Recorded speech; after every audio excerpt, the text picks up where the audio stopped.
enume ya start na sibiem emra to say de maimuni amahodo sonsama yensaka na enume e de som Ghana for na ensemi de bedi mu akoten ne say Ghana say ya ro COVID-19 apeja ne mu kosoro pa amampanyin dada ene wode nsem bi aba beto abontene saso ne bekɔbɔ no apuye soso no eye MPP form wo makwa akoye adoye amatememufo ewa mahofro mu so no eye South Africa ensem akoso ho emu bebre na keka ho a yede ba besom na me amatenase na me bekenkan ka say mediane dache hima sapoma ankobia de hyekonkon montenase na moje ensem nhyeremu.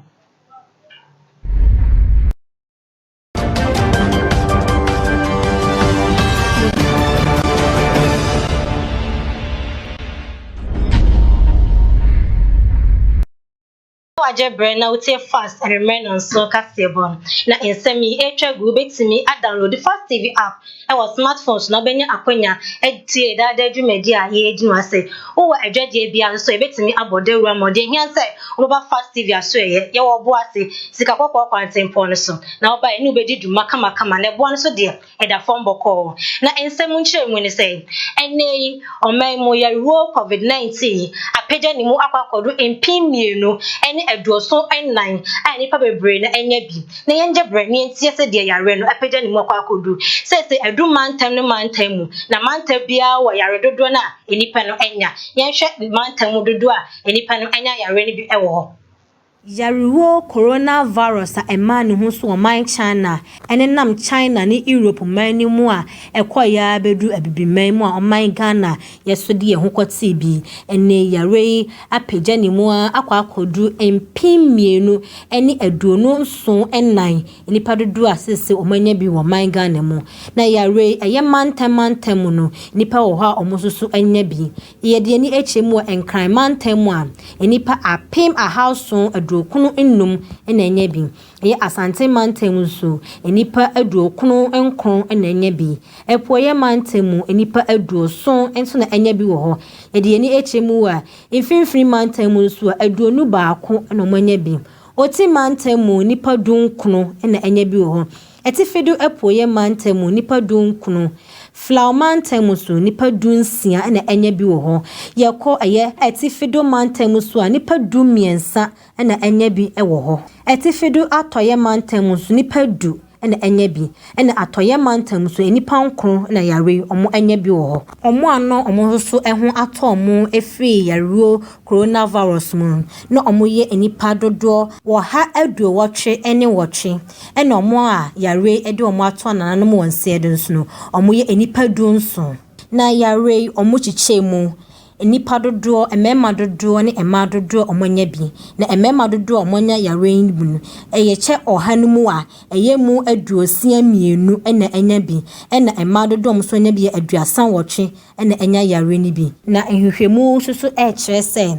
eye ohane nchemu edumienu no eye nipa dodo na omofri abontene eba oman Ghana mu omofri oman foforo so eba oman mu na anam so ama yare etimi apeja akwakodu mpempenso nti yedi adesrede eto eyetimemufo ne Ghana fo nyina nim se yare aba yendi enhyehyeye o mampanyine edi egu akwan mu no sede be ya ebetimi aboye ho ban na eto yare ase efi o man Ghana mu ebini se yedi ensuo ebewo ho yensa de samina aka ho ene sanitizer ensa kakra ewom na yedi afefa yensa ho sabi yensa yedi hyehye ehwini mu no ene yeni ase yebejai yedi sa hyehyede we so a ebeboa ama yare no etimi atu ase efi oman mu anase entimi entete enko afoforo so titiro ni nipa dodo enhye mu eno nso yedi emra beto ho a yebetwe ye ho efi sa enyoma nyina mu ebeboa ama yare yetimi atu ase efi oman Ghana mu kra.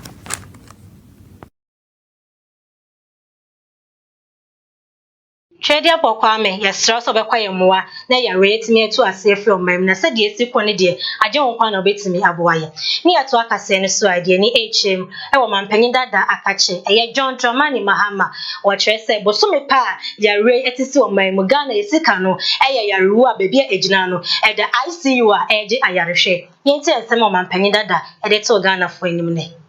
This is one of the issues we have continuously talked about. That it is always necessary when you're building an economy to have enough buffers and create fiscal space so that when you are faced with a shock or adversity, you are easily able to overcome it. Unfortunately, this government has used a lot of propaganda. They said the economy has been the best that we've ever had since independence. Unfortunately, just 1 month of coronavirus, and the economy is in ICU. If we didn't run to the IMF for the 1 billion rapid credit facility, it is possible that in the next 2 months, probably salaries could not have been paid. And so our economy is on ventilators, and it needs thinking to rescue it from the ICU. And that is why we are continuing to review what government is doing. We're looking at what the figures are. I have my team working. We had worked with what was available to us before COVID, but we have to review that because next year, as the finance minister said, he says it's going to take 3 years for the economy to come back on its feet. And I remember that a leading member of this government told us our economy was so robust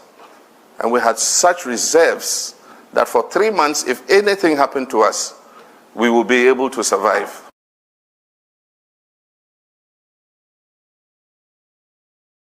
Na ọchẹ sẹ ọmọ musika ẹyẹ tiẹsẹ ewu nti ọmọmpanyin ni ọnkeka na ọno ọma ne ho so yẹda so ọmọmpanyin dada akache wọsẹ kyem sẹ emra yaruwe eba ọman yi mu no ekame ayẹ sẹ nkyerɛkyerɛ ɛkɔ so ɛwɔ ɛyɛ ayi akasafoni nya akasafidie so no ɛwɔ fam pa nti ɛbɛyɛ a yɛmpagya mu na ɔmo wɔ akyirikyiri nkuro ketewa mu no ɔmo ho yareɛ no sɛ de esi kɔ ɛne mpɛmpɛn so ɛdu ne etimi bɔ yɛn ho ban na wɔ ne kasɛm no sa kyerɛ sɛ ɛyɛ ɛhyɛ sɛ timamuni bi a wɔ ɔman yi mu no obeshe face mask abekata nanim se de be yare entimi enten kwa afoforo so saaso no sade ensem eto ye mampanyin anim se enka ebe ya yankasa ye mamu kasa ye kan ebi te se akankasa ene kasa ho duni na ne se ye kyerɛkyerɛ a yemfa ya kan kasa ne kasa afoforo na kyerɛkyerɛ timamufo no obi wo ha na kwasi broni kasa yi wonte ase enti so obedina fidie so anasa kasafoni so na wo ka onim de wo pa kyerɛ no enti se de ya kasa kyerɛ timamufo na ombehu se de yare esiko na matimi abom ho ban eno so so nkwa awie no ho kyerɛ sɛ yɛman yi mu no yɛmfa yaaya niema ɛte sɛ entoma kente entoma ni bi ɛmfa nyɛ nose mask no sɛ de ɛbɛyɛ atemamufo no ebetimi ahyɛ na sɛ ɛyɛ fimpo kora ombetimi asi no masa ato so abra ombetimi ahyɛ ɔman panyin so ɛyɛ so a ɔnkyɛm obi biara enye bia nipa kɔ no ɔntwe taku anasa sempo bia yɛne nsɛm ɔman panyin dada ɛde to Ghana fo anim. The start of this pandemic, public education and awareness has been poor. Messages must be crafted in all the local languages and aired extensively on all our media of mass communication. The current scenes in our markets and public places suggest that the President's exhortation for self-discipline has largely not been heeded. Now that the lockdown has been lifted and the virus is mobile again, we must heed to the call to always wear face masks or face coverings in all public places. Government should speed up the initiative of manufacturing locally made masks which can be washed and pressed or ironed and reused again. These should be handed out free of charge to the public. Strong public education on the safe use of masks must accompany this initiative. One gets the sense that perhaps because of the current low mortality in the cases we have confirmed so far, the President might be seeking to rely on what is called herd immunity as a strategy to fight COVID-19. But I dare say this is dangerous. We must remember that there are reports of reinfection occurring in some cases elsewhere. And also, prolonged immunity to the virus has not yet been proven at this stage.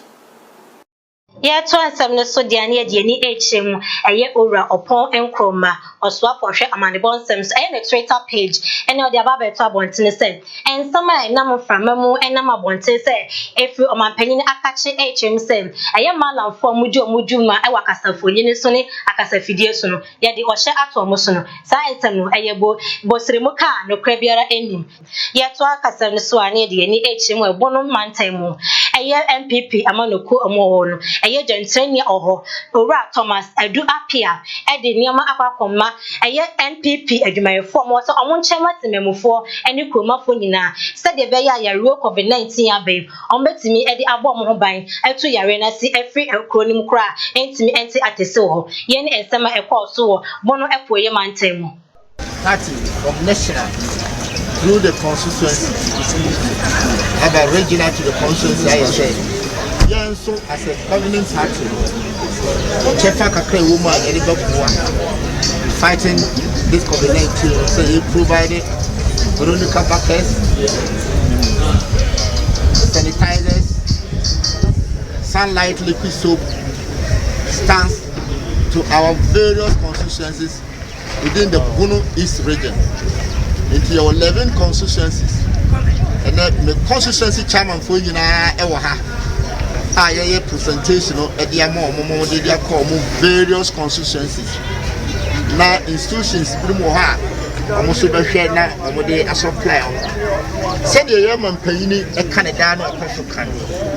we should and must continue washing our hands. The use of sanitizers, the use of face masks to prevent this pandemic. Until as a party, you see a double kakra yearborn. Jinaha, presented Veronica buckets, sanitizers, then the stands, then liquid soap to my various constituencies. But that the national chairman, Honorable Frederick Osimeu Amable, my general secretary John Wodu, the national organizer Sami Awuku, and all the national executives. Now I say, the regional executive also Abaso. Ubia and Zone ya zone ni nyina no obia wo the constituency side almost ebo MMDC senior members of parliament ni parliamentary candidates no sidom like constituency chairman and executive wo ma baso they started disinfection exercise omudimu akotene abesi na ya bedu sese enti mesese ade a me present dey am omo no yes omudi kwa kogu dan mu omo hwe se the purpose for this, you know, I'm betting the day. But that's the way I mean, Besa na kakra ne ye de ohye eto ye tachi madwa kese ni mo se de be ya adwadifo no mo no omho be hwe ha wo mo no matimi edi edwane ye edwa no mo cha adwadifo ni mo mienu ebi ko apoye ne bi ko atoye na ene yama ne bofo ohene na akwa mebuadu ekopie ho emre omo yi ohye ne fe omo so no dwumadi ekoso no de to fast kasebo enim yenti ensema ene akoso e wo tachi madwa kese mo COVID-19 ene ehon enhyehyeye enti enam so emamampeni ade directives bebre ade aba ene se wo bepie akwa abonten akwa akodi dwuma bi a ewo se wotimi ehye nose mask se de be ye betimi abo ho ban ade afi se ya wi nkon kwatibie na be ye ena otwini na nananom mo so ewo techima ha ene municipal assembly etna ase mo so ayi dwamfo bi ade fi dwama de mo call parks awodo so mo nkodi dwa se de be ya social distancing ye betimi a practice ewo honom na enam se mampeni se odi aba efa nose mask yi hunti no ene fast TV sentwefo ye ko edwamu ho ekohweye se ampa ye kan se mask ya eho ensem etisen sen na timfo ate na omo de ye edwuma na omo de ye edwuma omo ye ne sen ye koye ekohu se de na enema esi etie na de ye hu ye ewo mu ene se wuyi nipa ebe ye du edigina hono ma emu be se nwotwe ena obehu so omo de mask no omo nhye bi kra bi emu mienu pe na obehu so omo hye bi na mienu no omo hye bi no obehu so bi de ebo na aboje ase ono no ne kwan ono afa so de ahye na obisa ntirimo de be ma se mask no wo hye cha e ade a e ma home ete wontimi ehumi ye e ma obre ene ade bebre na so enchiremu se e ade na omo ton obi tonto so bi etonya do bi ton nam ne ade e wo so otimi etiam na omo ba beton so timi se asimasi ya no bentin aha e na mewo na waba beto bi ba mask ne ehye wano a e ya ade se wo tiemu e de firi bi a e ya ade obete ntina wo se omutimi eyi na omutimi edi djuma na se oyi na se otiemu edi ni djuma na se bi anfa se nipa no ba no beto wie na wo so hya na wasan so ahye a eno no eye nkyiremu bi a ekofo bi mu ede amayen ekoso a ekwa pro ehwe se de na edwan mu esitie na do si nipa bibre e na ewura mu a se enya sem kuma social distancing a ye ka ho asem e yade bi enya adwuma mask e yade a ebi enhye da enya adwuma o mu se bi mu ehye na so dodo na e na eni bi a omo enya bi enhye obi kura be ka kire o se ono no ne refi ni de ade anke wo se nyina de boy ho ban obi etimi ka kire se ne de ne re afi a wanya de wan fa ma enti ene fast tv in central for ye ko montene so e wotetima dwom ene parks ahodo no e wo ye hwehwe mu a ye hwe e de fa nose mask ene se de edwadie ese kono se na na e ko na hwe edwadie ni dia ende edwomfo na me ate ase se e ade om ba bi om de om aba empempren no mo mo ama om dwa no aba fam krampo a enya asem kuma tent a om use ni nyina om ko high ansa na om de aba be di dwuma wo wie wo se wo kotu aka na se e dey tent ba ko bia e ten se di krampo na o kikai kani nyina boma na e kama se won fa so dodo na e na wudi nti ene na we ene nsema yeko montene so no edwamfo bi e de ato yanim ohene na kwame buedum mama ne bo asi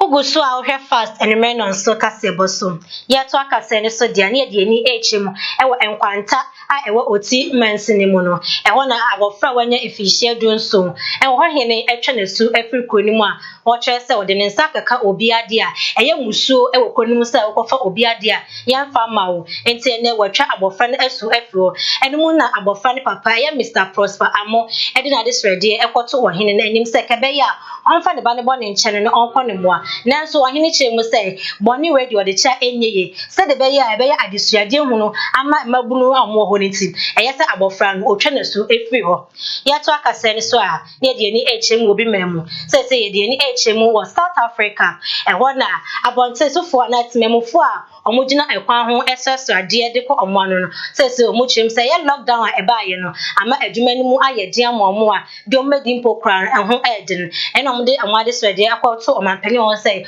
oso mo a lockdown ya wo sheye ekabe ye ompejemu na timemufo no so omuntimi nya bibi sabi omo a omugirejira bontin na omo yare no omuntimi fa omonsa enkomo ano na nsem se ne call so e wo South Africa bontin so. In South Africa, the homeless are the most affected by containment measures that have been in place in the country for more than a month. With these restrictive measures, this very disadvantaged section of the population can no longer count on the generosity of motorists, shopkeepers or pedestrians. Without any social safety net, the destitute, mostly migrants living on begging, are today in a food and health emergency. Our livelihood is centered on city begging. So now that the country is on lockdown, it is impossible for us to go out on the streets to look for donations. Everywhere in town there is nobody to beg, so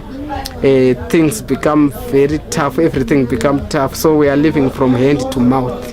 This week, South Africa announced an increase in social assistance for the poor, the elderly and the disabled, but foreigners are excluded. According to the United Nations World Food Programme, at least 265 million people worldwide could face food insecurity by the end of the year. Amra be ma me kwan ama me de enwemre no so kasebo nasin na ensemi na personal Ghana yaro COVID-19 say apeja ni mu akwa kodu empem mienu adoso ne ennan so saso ne mampanyin dada John Dramani echem say Ghana esikasem no eda ICU a eje ayarehwe e wodne nsemu na wosache say eye COVID-19 abe ya o mampanyin ni enche eye face mask informatememufo a obi enchiataku anasa sempo a yero opon kroma eche and the summer and I'm a bontina echo say or my penny eddy or share atomalan force no a no crabiara in what I was at and sim no MPP for a catcher so mapa quiet adoye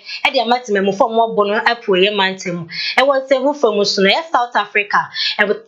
Our South Africa also and conform with the Equan express radian, or master man penny said lockdown out the 2 musun, a bayaka open film muso, and semi essi, na me a metina sem can say, Mediane, Dacha hima, Sapoma, Uncle Biade Shekon.